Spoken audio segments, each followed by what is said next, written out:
Amanhã foi de protesto por causa da polêmica envolvendo a vaquejada. Vaqueiros se manifestaram a favor da prática da vaquejada em Natal e em Caicó.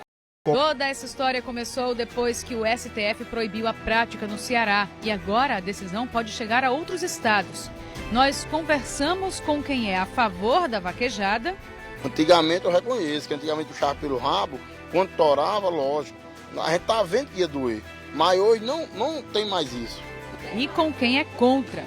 Essa atividade ela não pode ser adaptada porque não há como fazer uma vaquejada sem maltratar os animais. A gente continua acompanhando o trabalho dos bombeiros na Mata do Pilão, no município de Espírito Santo. Nós voltamos à escola onde o teto voou ontem em Mossoró. Uma equipe de engenharia da Secretaria de Educação fez uma vistoria no local. E nós vamos mostrar que esse problema também aconteceu em outras 2 escolas aqui no estado. O RNTV Primeira Edição está no ar.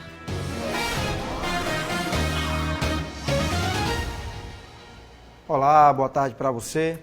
Boa tarde, o RNTV de hoje começa falando da ocupação na escola Augusto Severo, em Petrópolis. A escola foi interditada há 3 meses por causa da estrutura bem precária e hoje os estudantes decidiram ocupar o prédio. Inclusive, a gente está mostrando aí um vídeo, um momento em que os estudantes entram na escola Augusto Severo. Bom, dezenas de estudantes. Muitos estudantes, né, Emily? A gente vai para lá agora ao vivo conversar com o Sérgio Henrique Santos, que tem mais detalhes para a gente. O Sérgio está em frente à escola Augusto Severo, em Petrópolis. Serginho, boa tarde para você.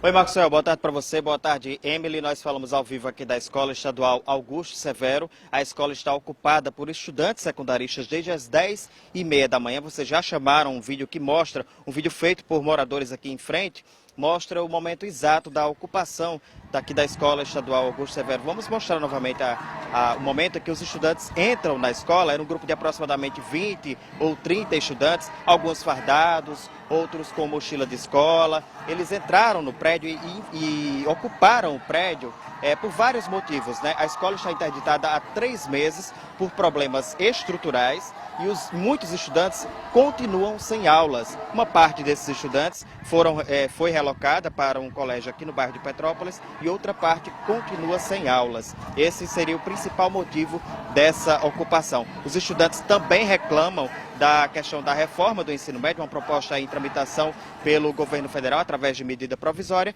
Então, portanto, o clima aqui é muito tranquilo, a ocupação é pacífica, a escola está ocupada, tem alguns estudantes aqui na porta da escola, algumas faixas ali em cima, e eles pedem que nenhuma escola, portanto, enfim, seja interditada por problemas estruturais. O grupo também alega que outras 26 escolas estaduais estão com a estrutura comprometida, precisando de reformas. Nós entramos em contato com a Secretaria Estadual de Educação e a informação que a gente recebeu da Secretaria Estadual de Educação é que os estudantes da manhã, na semana seguinte, eles já começaram a estudar no Ateneu Norte Rio Grandense, aqui mesmo no bairro de Petrópolis. Quanto aos estudantes do turno da tarde, os estudantes seriam relocados para a Escola Estadual Ulisses de Góes, aqui no bairro da Ribeira, mas para isso seria preciso fazer uma reforma e essa reforma ainda não terminou. Segundo a Secretaria da Educação, a reforma termina na semana que vem, portanto, os estudantes voltarão a ter aulas. É com você no estúdio.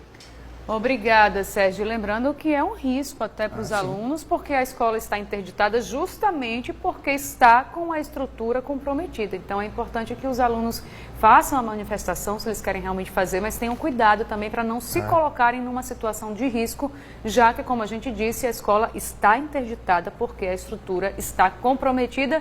E essa não é a única escola com estrutura comprometida aqui no estado, né, Maxwell? Pois é. A gente continua falando sobre os problemas na rede estadual de ensino. Em Mossoró, ontem, você viu aqui com a gente que o teto do corredor de uma escola caiu, 7 alunos, inclusive, ficaram feridos e hoje uma equipe de vistoria da Secretaria Estadual de Educação esteve no local. Bora ver. Raíssa fraturou 2 dedos e precisou enfaixar o braço. Ela é uma das 7 crianças que se machucaram ontem durante o desabamento de parte do telhado da Escola Estadual Manuel Justiniano Melo, em Mossoró. A menina conta como foi o susto que passou com os amigos. Não, de repente o bicho caiu em cima da gente, aí a gente começou a chorar pensando que ia morrer. Eu coisei o dedo para não cair em cima desse menino, mas ainda caiu. Foi de repente mesmo.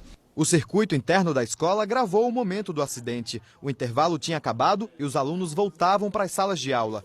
Note que um dos estudantes brinca com o colega e bate na coluna, que cai na hora.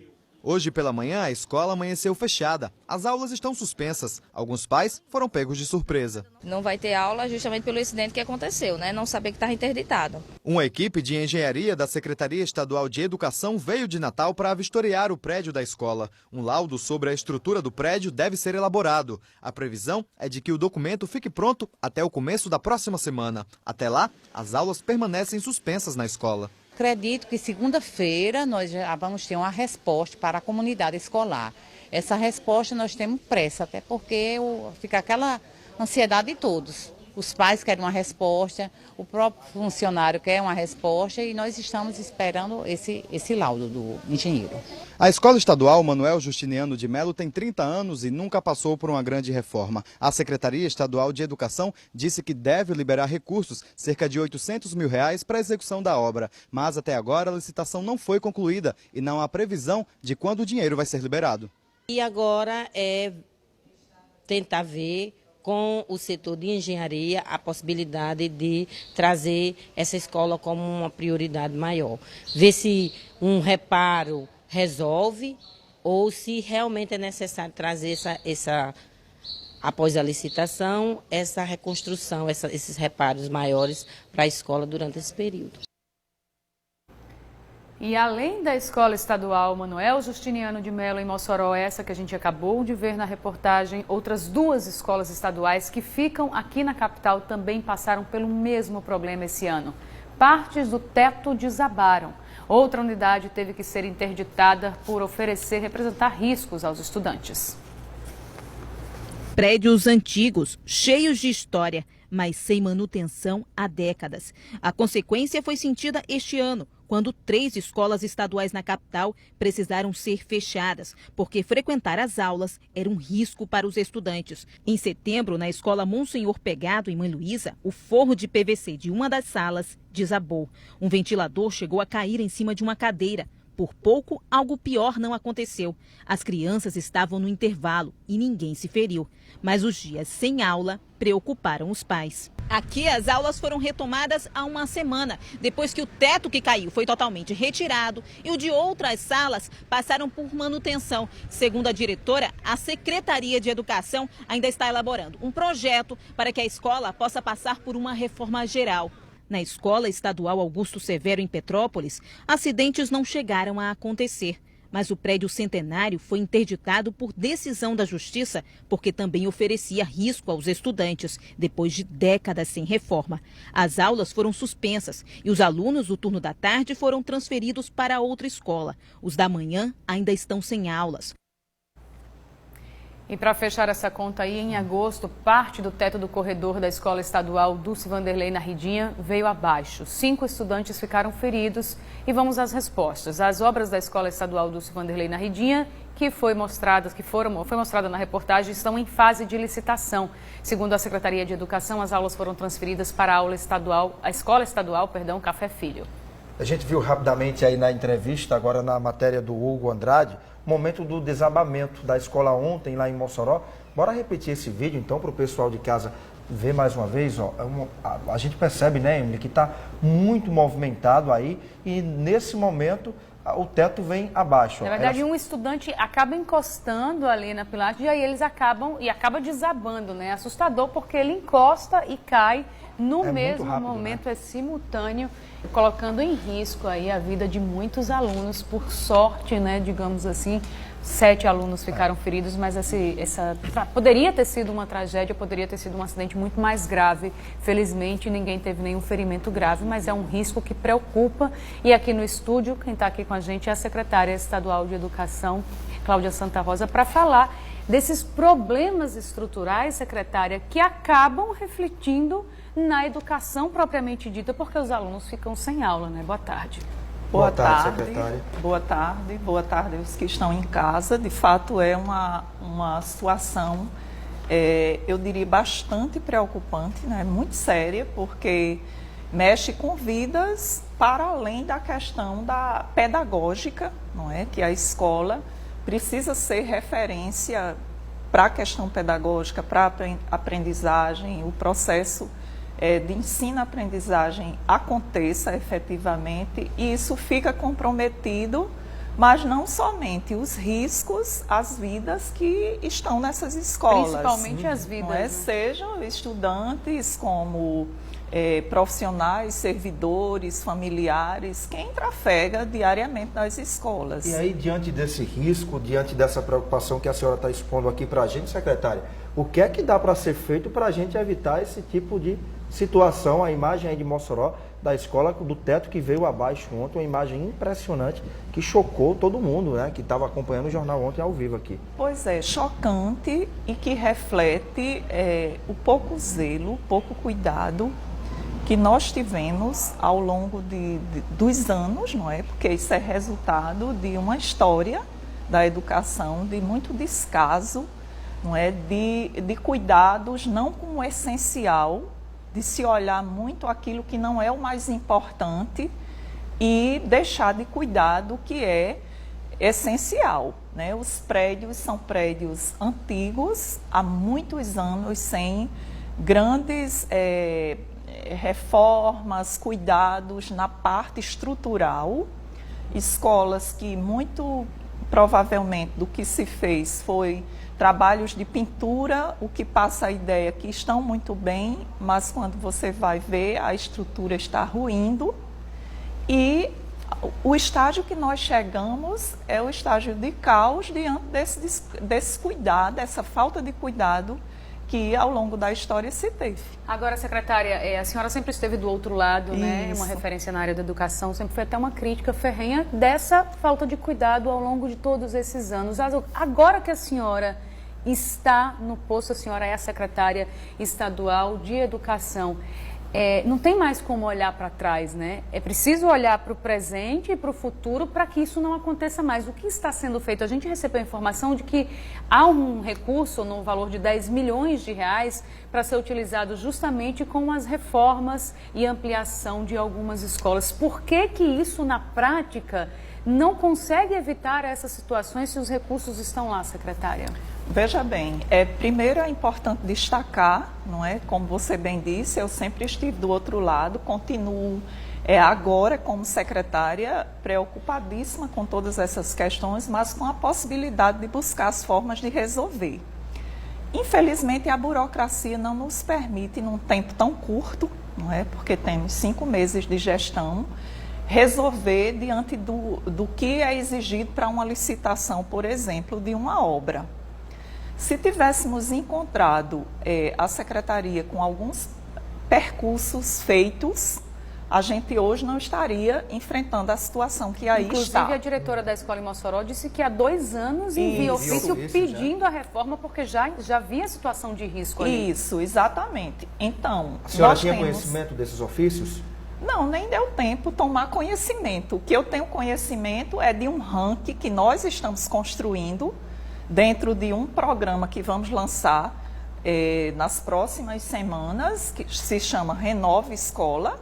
Eu não encontrei, de fato, na secretaria nenhum programa consistente ainda nessa linha de manutenção de escolas, de obras, de reformas. Nós estamos construindo alguns processos para garantir modalidades mais ágeis, não é? E o Renova Escola, ele tem um aporte para 2017 de quase 11 milhões pelas próprias fontes da Secretaria de Educação, mas nós temos um recurso por volta de 50 milhões que a partir de dezembro começarão a ser executados através do projeto RN Sustentável, que foi um financiamento do governo do Estado junto ao Banco Mundial. Nós estamos na fase de cumprir os trâmites burocráticos para as licitações serem deflagradas e temos a possibilidade, não é, a partir do início do ano de 2017, realizarmos manutenção, reformas, algumas, realmente um programa de manutenção permanente das escolas em pelo menos por volta de 80 escolas a partir de 2017. Então, nós temos um ranking. Esse ranking ele é baseado em estudos da equipe de engenharia e arquitetura da secretaria, com base na realidade de cada prédio e estão... A escola de Mossoró estava nesse ranking, secretária? Está no ranking, inclusive ela está, nesse momento, sendo finalizados os projetos que viabilizam a licitação. Ela não faz parte do conjunto de escolas pelo RN Sustentável, mas está no conjunto de escolas desse investimento de quase 11 milhões. A gente só espera que essa burocracia citada pela senhora não acabe resultando em mais acidentes como esses que a gente mostrou agora na reportagem e que, quem sabe, até em acidentes mais graves, né? Porque o risco existe. A senhora mesmo está falando que existe um ranking de escolas com a estrutura comprometida. Então a gente espera que a burocracia não seja esse empecilho aí, está sendo já para a reforma, mas que não tenha até o começo do próximo ano novos acidentes, colocando em risco a vida dos alunos. Maiores, né? Secretário, vou pedir para você continuar aqui com a gente, a senhora continuar com a gente vai ao vivo voltar à Escola Augusto Severo, em Petrópolis, para conversar com o Sérgio Henrique Santos, porque teve uma ocupação por aí hoje, né, Sérgio? Inclusive, essa escola também está interditada há 3 meses por problemas na estrutura. É isso mesmo, Maxwell. Nós continuamos aqui em frente à Escola Estadual Augusto Severo. A escola está ocupada por estudantes secundaristas desde as 10h30 da manhã e os estudantes alegam problemas estruturais aqui na escola e por isso estão, portanto, ocupando aqui o prédio da escola. Um prédio que, inclusive, foi condenado, né? A interdição acontece, inclusive, por causa de problemas estruturais, problemas na rede elétrica, problemas hidráulicos e os estudantes, portanto, mesmo aqui durante a ocupação, estão se expondo a um risco.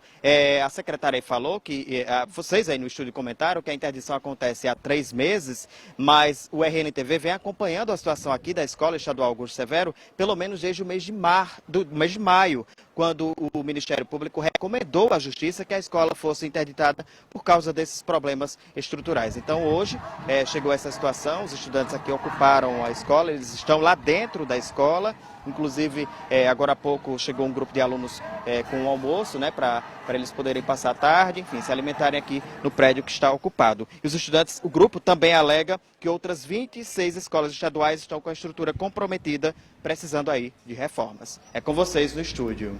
Valeu, Serginho. É uma escola centenária, secretária, e na prática o que é que está sendo feito? Primeiro, corrigiu que não diminui o problema. A escola foi interditada exatamente há 2 meses, hoje, dia 11, de outubro. São 2 meses. A interdição da Justiça foi exatamente para a escola ser recuperada. A orientação do juiz, inclusive em audiências que aconteceram posteriormente à interdição, da Secretaria remover os alunos para prédios próximos da Escola Augusto Severo. Foi feito todo um estudo da região. Um dos turnos da escola foi integralmente para a Escola Ateneu, não é? Assim, logo em seguida está funcionando o turno, acho que é o turno vespertino, não é? O turno vespertino e o turno matutino. Nós identificamos a Escola Ulisses de Góes, ali nas Redondezas. A Escola Ulisses de Góes, ela precisou passar também por serviços de manutenção, não é? Antes de ser ocupada o turno da escola. E esse trabalho de recuperação de algumas salas ociosas da Ulisses de Góes, ele está sendo finalizado até a próxima sexta-feira.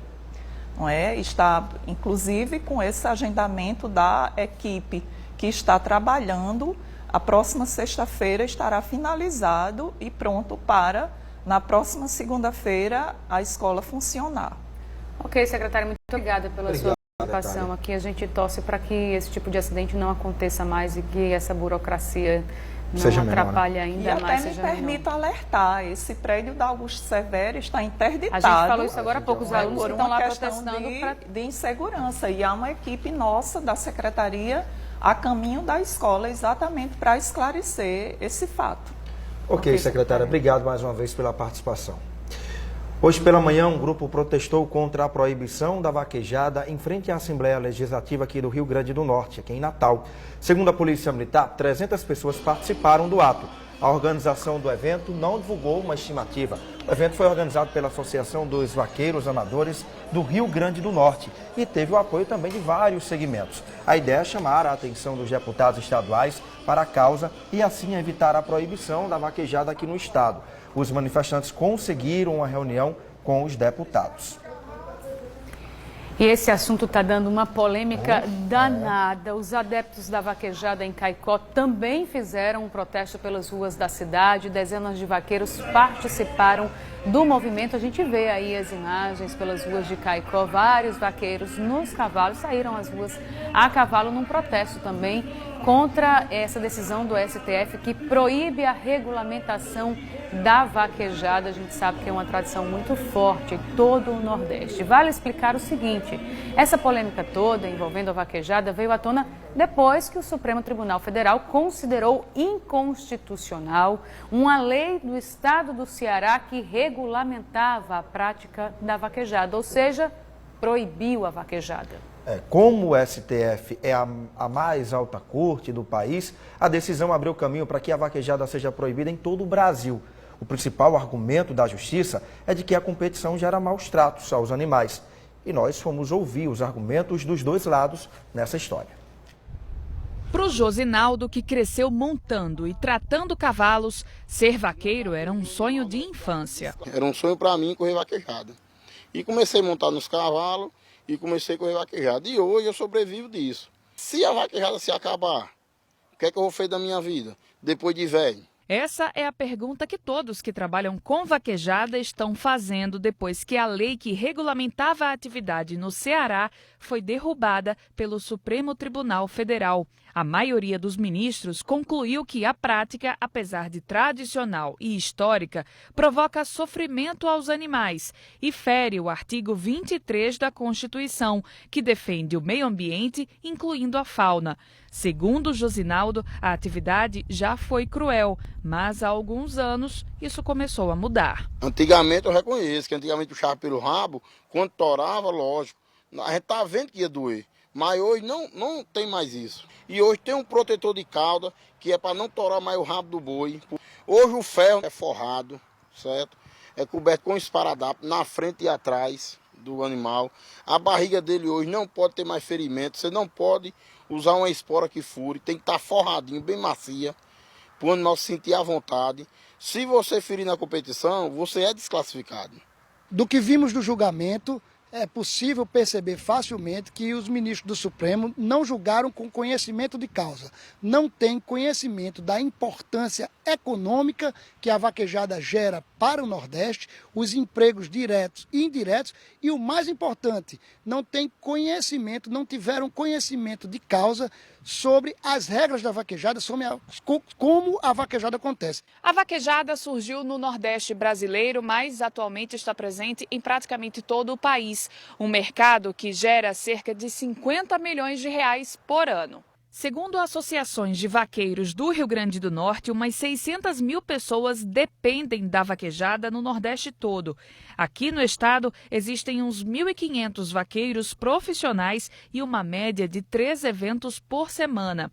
Silvio é fascinado por esse universo, tanto que criou uma revista para divulgar os torneios, entrevistas com vaqueiros e tudo relacionado a vaquejadas. Para ele, a atividade não pode morrer. E se acabar com a vaquejada, eu acho que... Eu não sei nem dizer o tamanho que vai ser do prejuízo, tanto financeiro como cultural, para dentro do país, dentro do Nordeste. A promotora de defesa do meio ambiente em Natal considera a vaquejada uma prática cruel com os animais. Ela defende que as vaquejadas sejam proibidas em todo o país. Essa atividade ela não pode ser adaptada porque não há como fazer uma vaquejada sem os animais. A vaquejada ela consiste em derrubar um boi, certo? Tracionando sua cauda. A cauda do boi ela tem vértebras e ligamentos que são assim certamente machucados sempre. Então não há, eu já vi, inclusive eu li um pessoal dizendo que tinha como se fosse uma lua, uma capinha. Impossível, porque a estrutura toda dessa atividade, ela é uma tortura para os animais. A Secretaria de Segurança Pública do Estado divulgou imagens do trabalho do helicóptero Potiguar 1 no combate a um incêndio na área de proteção ambiental Piquiriúna, fica na região leste de Potiguar. As imagens feitas de dentro do helicóptero mostram o momento em que a equipe coleta água em um açude próximo no município de Espírito Santo. A aeronave segue rapidamente para a região com os focos de incêndio e lança água sobre o fogo. O combate à queimada durou da sexta-feira até ontem pela manhã. E nós estamos mostrando essa situação desde ontem aqui no RNTV. Esse incêndio começou na última quarta-feira e atingiu principalmente uma região conhecida como Mata do Pilão, no município de Espírito Santo, que fica nessa área de proteção. A área de proteção, para vocês entenderem, a área de proteção do Piquiriúna é toda essa área demarcada aqui pela linha amarela. Essa é toda uma área de proteção ambiental. E aqui, nesse círculo vermelho, é a área atingida pelo incêndio que a gente vem mostrando desde ontem, incêndio que começou na última quarta-feira.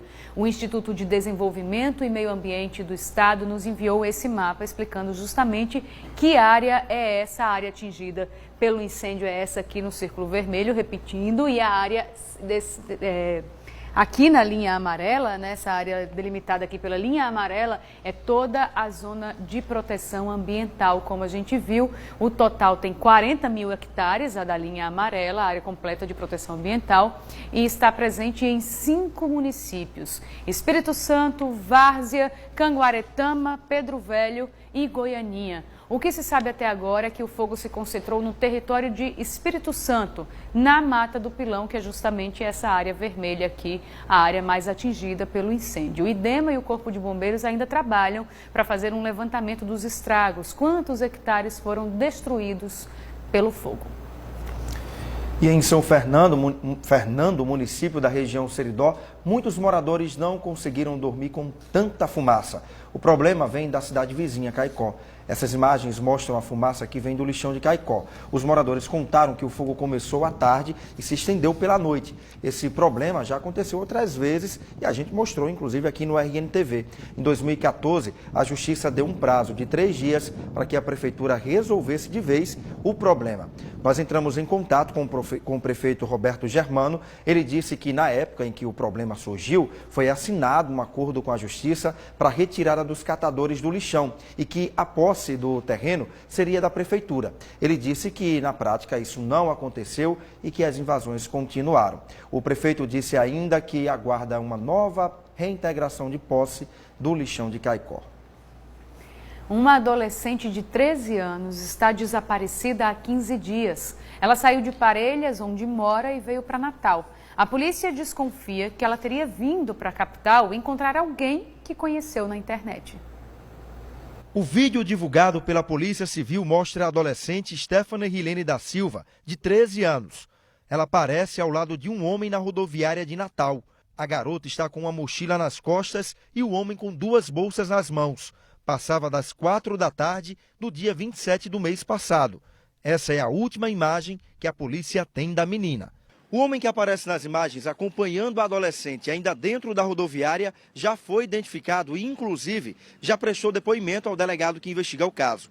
Ele disse que não conhecia a adolescente e que foi procurado por ela logo depois que desceu do ônibus, que vinha de Parelhas. Ele foi ouvido pela polícia e, no depoimento, relata que a adolescente pediu ajuda para chegar no município de Parnamirim e ele ficou até preocupado por uma jovem estar viajando sozinha. E ela disse que estava indo para a casa de um parente que já havia um familiar esperando ela na cidade de Parnamirim. Por essa razão, essa pessoa resolveu ajudá-la e a levou até uma parada de ônibus que fica de frente à rodoviária na Avenida Capitão Morgoveia. Para a polícia e para a família de Stephanie, ela mentiu ao dizer que estava indo para a casa de parentes em Parnamirim. A garota mora com a avó, Dona Graça, desde pequena em Parelhas, a 240 quilômetros de Natal.